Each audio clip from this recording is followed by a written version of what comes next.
Petrol ఉన్నంత సేపు బండి ఎంత గుంజితే అంత ఉరుకుతుంది. డీజిల్ అయిపోయేదాకా కారును తొక్కితే ఉరుకుతూనే ఉంటది. బండ్ల పెట్రోల్ అయిపోయినా కార్ల డీజిల్ ఒడిచినా ఇంచు సుతా ముంగట్కి కదలయి.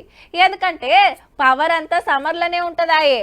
అట్లనే లీడర్లు సుతా పవర్లు ఉన్నంత సేపే ఏం చేసినా ఎవ్వరు అడిగే ధైర్యం చేయరు. కానీ కుర్చీ దిగినాక ఉంటది అస్సలు కథ. భూపాలపల్లి పాత ఎమ్మెల్యే గండ్ర వెంకటరమణారెడ్డి గారు కడుతున్న 3 అంతరాల బంగులు ఇది. 10 కోట్లు పెట్టి ఏక్ నెంబర్ బిల్డింగ్ లేపుతున్నాడు. అంత మంచిగానే ఉన్నది కానీ ఇది చెరువు శీకం జాగా. మళ్ళా పర్మిషన్ సుధా తీసుకోలే. రప్ప బునాదులు తీసిండు, చెత్త పోసిండు, గోడలు తిప్పుతుండు. చెల్ రూల్స్ తప్పి అట్లెట్లా కడతామని మున్సిపాలిటీ వాళ్ళు నోటీసులు పంపిండ్రు. పనులాపాలని బోర్డు రాసిండ్రు. భూమి నీదే అన్నట్టేమన్నా కాగితాలు ఉంటే చూపియాలని ఆర్డర్ వేసిండ్రు ఆఫీసర్లు. లేదనుకో యాక్ట్ ప్రకారం బిల్డింగ్ సీల్ చేయడానికి అవకాశం ఉంది, డిస్మాంటిల్ చేయడానికి అవకాశం ఉంది, లేదంటే పెనాల్టీ ఇంపోజ్ చేసే అవకాశం ఉంది. ఆల్రెడీ జాగా మీద కోర్టుల కేసు నడుస్తుందట. మరి ఇంత పెద్ద బంగ్లా కడుతుంటే ఇన్ని రోజులు ఆఫీసర్లకు అగుపడకుండా వచ్చునా? అంటే మొన్నటిదాకా సార్ అధికార పార్టీ ఎమ్మెల్యే కాబట్టి కళ్ళు మూసుకున్నారేమో. ఒకవేళ మళ్ళా గెలిస్తే ఏ లొల్లి లేకుండా చక్కటి బంగ్లే తయారవు అన్నట్టు.